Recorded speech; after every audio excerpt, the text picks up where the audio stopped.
अविश्वास प्रस्ताव किस लिए आया? यहां सोनिया जी बैठी हुई हैं। सोनिया जी का मैं बड़ा सम्मान करता हूं सर। उनको दो काम करना है, बेटे को सेट करना है और दामाद को भेंट करना है। मैं जो भी पेपर कहेगी कांग्रेस, मैं on the floor of the house जो है इसको रखने को तैयार हूं। और यदि इसमें एक भी बात गलत होगी तो मुझे आप सदस्यता से उसी दिन निकाल दीजिएगा। 1 लाख रुपया देके कोई 5,000 करोड़ की कंपनी ले सकता है, ये मैडम सोनिया जी और राहुल जी बता सकते हैं सर, कोई दूसरा नहीं बता सकता। और आप इनकम टैक्स के लिए बचाव करने के लिए सुप्रीम कोर्ट जाने की बात करते हो। दामाद जी के नाम पर कौन दामाद? कोई भी दामाद हो सकता है। इनको दामाद जी से क्या प्रॉब्लम है सर? अविश्वास प्रस्ताव एक गरीब के बेटे के खिलाफ है। आज जो ये अविश्वास प्रस्ताव है उस आदमी के खिलाफ है जिसने कि लोगों को मकान बना के दिया।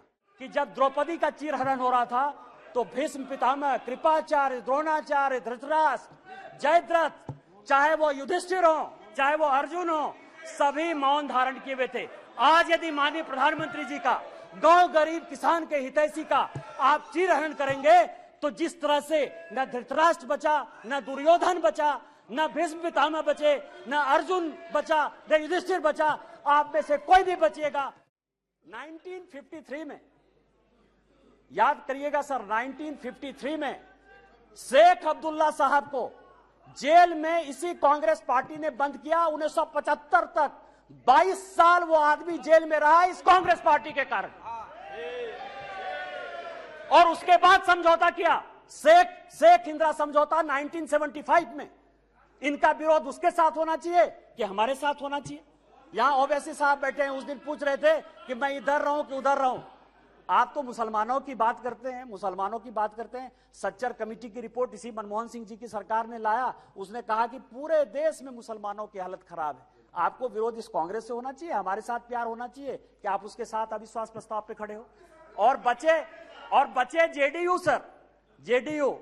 और मैं बड़ी गंभीरता के साथ एक बात आपको कहना चाहता हूं कि 2005 में जब जेडीयू की सरकार नहीं बनी और रामविलास पासवान जी की आवश्यकता पड़ गई तो वो मीटिंग 2 जगह पर हुई सर। एक पत्रकार के घर पर हुई जिसका नाम मैं नहीं बोलना चाहता, और दूसरी मीटिंग रामविलास पासवान जी, नीतीश जी की मेरे घर पर हुई सर। और उस वक्त का मैं एक चीज और खुलासा कर देना चाहता हूं कि जेडीयू को यदि सबसे ज्यादा किसी ने फंड करवाया होगा तो यदि 2, 4, 5 आदमी होंगे तो उसमें एक नाम निशिकांत दुबे का भी है। आप मेरा विरोध कर रहे हैं, मेरा है, मैं on the floor of the house कर रहा हूं, बड़ी गंभीरता के साथ कर रहा हूं। आप उसकी बात कर रहे हैं? आप पूछ लीजिएगा अपने मुख्यमंत्री से। लेकिन यह अविश्वास प्रस्ताव आया सर, लेकिन यह अविश्वास प्रस्ताव आया। अविश्वास प्रस्ताव किस लिए आया? यहां सोनिया जी बैठी हुई हैं। सोनिया जी का मैं बड़ा सम्मान करता हूं सर। सोनिया जी, मुझे जो लगता है कि उनके पार्टी की, उनकी 2 मनस्थिति है। वो एक हिंदू सभ्यता संस्कृति में बिलीव कर रही हैं, इसीलिए अलौकिका पंडिता की तरह जो पूरा किताब में लिखा हुआ है कि क्या क्या करना चाहिए एक भारतीय नारी को, उसका पूरा का पूरा पिक्चर सोनिया जी देती है। उनको 2 काम करना है, बेटे को सेट करना है और दामाद को भेंट करना है।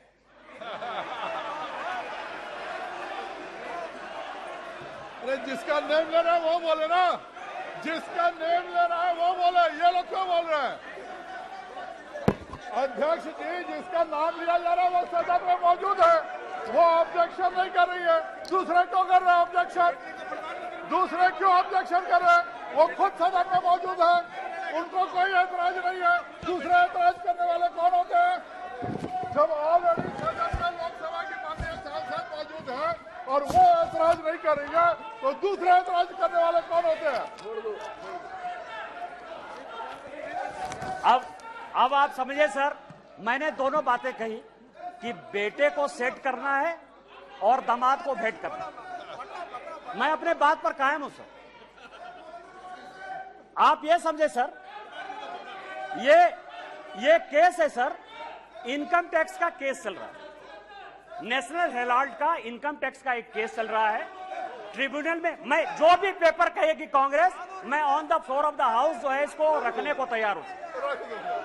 और यदि इसमें एक भी बात गलत होगी तो मुझे आप सदस्यता से उसी दिन निकाल दीजिएगा सर। लेकिन कांग्रेस पार्टी को सुनना चाहिए सर। इनकम टैक्स अथॉरिटी ने कहा कि ये फाउंडेशन के जितने इनके केस है, नेशनल हेराल्ड के जितने केस हैं, उसकी असेसमेंट करें। हाई कोर्ट का आदेश सर, हाई कोर्ट का आदेश आ गया, हाई कोर्ट का आदेश आ गया कि इसको जो है सेंट्रलाइज करना। ये हाई कोर्ट का आदेश है सर। अभी ये सुप्रीम कोर्ट चले गए। अब आप समझिए कि इनकम टैक्स से बचने के लिए 1 लाख रुपया देके कोई 5,000 करोड़ की कंपनी ले सकता है। ये मैडम सोनिया जी और राहुल जी बता सकते हैं सर, कोई दूसरा नहीं बता सकता।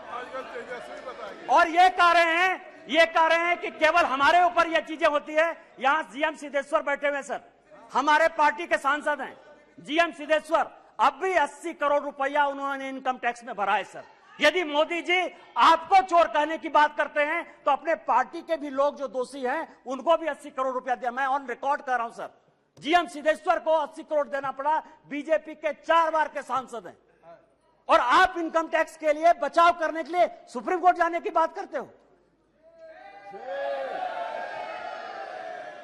ईडी की रेड होती है सर।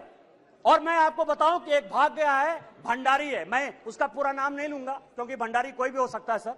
किसी भी दिन वो यूके से लौट कर आ जाएगा।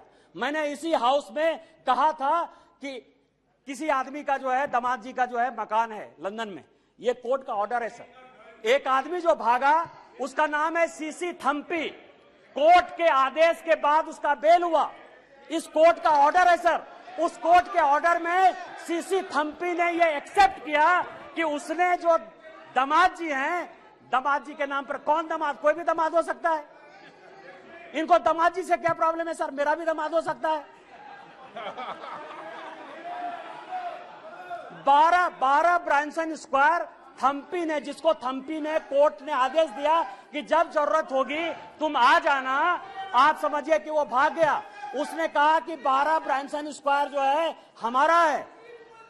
उसी तरह से संजय भंडारी का जो आने वाला है सर, यूके कोर्ट ने जो आदेश किया है उसमें यह बात कहा है कि दामाद जी का वो मकान है। आप क्यों भाग रहे हो? तो जो मैंने आपको कहा कि ये जो अविश्वास प्रस्ताव है सर, ये अविश्वास प्रस्ताव का जो मूल मंत्र है कि बेटे को जो है सेट करना है और दामाद को भेंट करना है।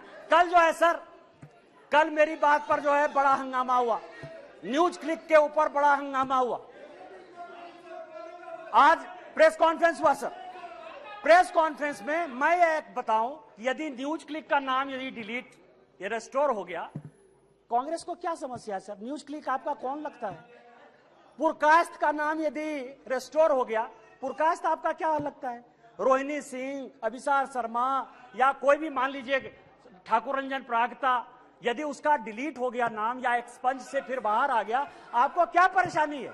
आपका कोई मतलब नहीं है। और मैं ऑन रिकॉर्ड एक और रिविलेशन करना चाहता हूं सर कि सीपीएम के जो जनरल सेक्रेटरी, पूर्व जनरल सेक्रेटरी थे प्रकाश कारात साहब, उनका पूरा का पूरा मेल मैं ऑन रिकॉर्ड आपको लाना चाहता हूं कि जो वो नेवेली राय सिंघम था उसके साथ उनके हजारों मेल हैं। और जब आप कहेंगे मैं ऑन रिकॉर्ड उसको पेश कर दूंगा सर कि सीपीएम किस तरह से देशद्रोही पार्टी के साथ है। हम तो आइडियोलॉजी में मानने वाले हैं। यदि हमने सीपीएम के साथ लड़ाई की आइडियोलॉजिकल, तो आज तक हमने सीपीएम के साथ समझौता नहीं किया।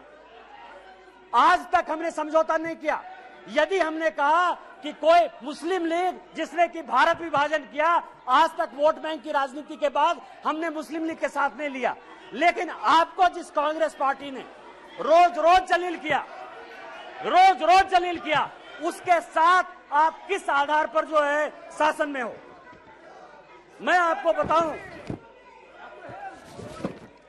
मैं आपको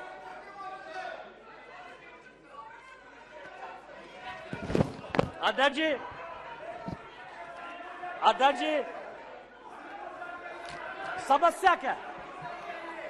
समस्या क्या है कि हमने जो है एक क्विट इंडिया मूवमेंट जो है स्टार्ट किया है। माननीय प्रधानमंत्री जी जो है गरीब के बेटे हैं, गरीबी को समझते हैं। एक विकास की पट्टी देखकर आपने अभी पूरे पार्लियामेंट को देखा कि किस तरह से परेशान हुआ। कारण क्या है सर? मैं जिस इलाके से आता हूं, मैं आपको बताता हूं कि रीजन क्या है और इतना बड़ा बखेड़ा क्यों। मैं जिस इलाके से आता हूं वहां संथालपुरना इलाका है सर। यदि रात हो जाए तो यदि कोई बीमार हो जाए तो उसको गंगा नदी टपने के लिए कोई पुल नहीं था सर। आजादी के 75 साल बाद आज वो पुल बन रहा है साहबगंज का सर। झारखंड इस देश में सबसे ज्यादा माइंस और मिनरल्स देता है सर। 40% से ज्यादा माइंस और मिनरल्स इस देश का झारखंड में। उसके बावजूद भी सबसे ज्यादा बेरोजगारी, सबसे ज्यादा भ्रष्टाचार, सबसे ज्यादा विस्थापन, सबसे ज्यादा पलायन उस झारखंड में। आज आप समझिए उसका कारण यह था कि हमारे पास कोई पोर्ट नहीं था सर। आज माननीय प्रधानमंत्री जी के कारण मल्टी मॉडल हब पोर्ट जो है साहबगंज में गंगा नदी में बना है। मैं जहां से सांसद हूं सर, 75 साल में वहां के लोगों ने रेल नहीं देखा। आज जो है मैं गोड्डा की बात कर रहा हूं। गोड्डा जहां से मैं सांसद हूं, गोड्डा जो मेरा नाम है, मैं आपको बताऊं सर 75 साल में गोड्डा के लोगों ने रेल नहीं देखा। आजादी के 75 साल बाद आज वहां रेल है। उस रेल को देखने के लिए 5 लाख की भीड़ आई थी। आज ये सिचुएशन है सर। ये लोग स्वास्थ्य की बात करते हैं सर, पोजीशन की बात करते हैं कि हमने बहुत विकास कर दिया। मैं एक ऐसा बदनसीब आदमी हूं सर कि जिसकी अपनी छोटी बहन इलाज के बिना मर गई। 93 में मेरे यहां कोई डॉक्टर नहीं था जो पेट दर्द का भी इलाज कर पाए। 93 में मैंने अपनी छोटी बहन को खोया है सर। आज उसके भाई होने के नाते मुझे गर्व है कि मेरे लोकसभा में एम्स जैसा इंस्टीट्यूट प्रधानमंत्री। देवघर है सर, 12 ज्योतिर्लिंग का देवघर है, वहां लोग पूजा नहीं कर पाते थे। आज बेंगलोर से, आज बंबई से, आज अमेरिका से, लंदन से सभी लोग वहां एयरपोर्ट पर चढ़कर आते हैं। यह विकास है। आज मेरे लोकसभा में 2 medical college, 3 engineering college, 4 polytechnic college, 16 ITI, 2 agriculture college, 1 dairy college, 4 केंद्रीय विद्यालय, ये सारी चीजें माननीय प्रधानमंत्री जी ने दी है सर। इनका विरोध यह है कि गरीब के घर में जो चूल्हा जल रहा है, जो घर घर में पानी जा रहा है, जो नल जल की पहल चल रही है, जो गंगा से पानी देवघर आने की बात चल रही है, उसका यह विरोध है सर। इनका विरोध यह है कि बाइडेन ऑटोग्राफ क्यों लेता है। इनका विरोध यह है कि पापुआ न्यू गिनी का जो है प्रधानमंत्री उनका पांव क्यों छूता है। इनका विरोध यह है कि ऑस्ट्रेलिया का जो प्रधानमंत्री है वो उनको बॉस क्यों कहता है।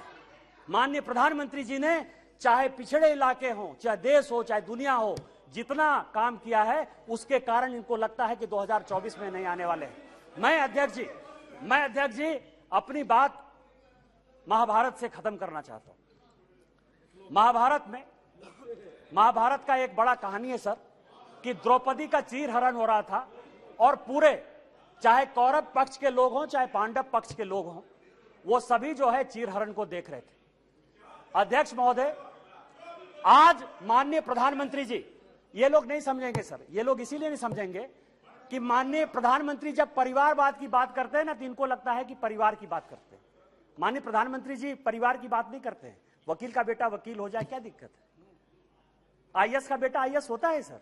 यहाँ DG हैं RPF के, वो IPS भी हैं, उनके दोनों बेटे IAS बने सर, जो अपनी योग्यता क्षमता के साथ आते हैं। परिवार को वो क्या कहते हैं। आज मेरे यहाँ का नेतृत्व क्या है। माननीय प्रधानमंत्री जी गरीब परिवार से हैं। माननीय नड्डा जी ये हैं जिनके परिवार में कोई पॉलिटिक्स भी नहीं था। माननीय राजनाथ जी बैठे हुए हैं, एक कॉलेज में जो है पढ़ाते थे सर, और आज समझिए कि इनको भगवान ने जो है पार्टी का राष्ट्रीय अध्यक्ष भी बनाया। डिफेंस मिनिस्टर है, होम मिनिस्टर है सर, जिनके आगे पीछे जो है कोई पॉलिटिक्स में नहीं है। हमारे जैसे लोग हैं। क्या है कि यहाँ जितना परिवार है ना वो इनके पीछे हैं जो कि परिवार का आदमी नहीं है। और वहां समस्या ये है कि वो सभी परिवारवाद जो है वो उनका जो नेता है, इसीलिए उनका परिवार और परिवारवाद में फर्क है, उनको नहीं समझ में आएगा सर। तो मैं आपको ये कह रहा हूं सर कि आज जो ये अविश्वास प्रस्ताव है सर, अविश्वास प्रस्ताव एक गरीब के बेटे के खिलाफ है। आज जो ये अविश्वास प्रस्ताव है उस आदमी के खिलाफ है जिसने कि लोगों को मकान बना के दिया। आज अविश्वास प्रस्ताव उस आदमी के पीछे है जिसने कि लोगों को पीने का पानी दिया। आज अविश्वास प्रस्ताव उस व्यक्ति के खिलाफ है जिसने शौचालय दिया। आज अविश्वास प्रस्ताव उस आदमी के खिलाफ है जिसने सबों के घर में उजाला लाने की कोशिश की, गरीब के खिलाफ है। और जितने बहस होंगे सर, वो माननीय प्रधानमंत्री जी की नीतियों का चीरहरण करेंगे, जैसे द्रौपदी का चीरहरण हुआ है। मैं आपको कहना चाहता हूं इतिहास से कि चाहे राम मंदिर बना दिया हो, 370 जो हमारी थी धारा, वो सारे तो हमने बना ही दिया। मैं केवल इतना कहता हूं सर कि जब द्रौपदी का चीरहरण हो रहा था तो भीष्म पितामह, कृपाचार्य, द्रोणाचार्य, धृतराष्ट्र, जयद्रथ, चाहे वो युधिष्ठिर हो, चाहे वो अर्जुन हो, सभी मौन धारण किए हुए थे। आज यदि माननीय प्रधानमंत्री जी का गांव गरीब किसान के हितैषी का आप चीरहरण करेंगे तो जिस तरह से न धृतराष्ट्र बचा, न दुर्योधन बचा, न भीष्म पितामह बचे, न अर्जुन बचा, न युधिष्ठिर बचा, आप में से कोई भी बचिएगा 2024 में आप लोग कोई वापस नहीं आइएगा। हम 400 सीट के साथ वापस आएंगे। इन्हीं शब्दों के साथ जय हिंद जय भारत।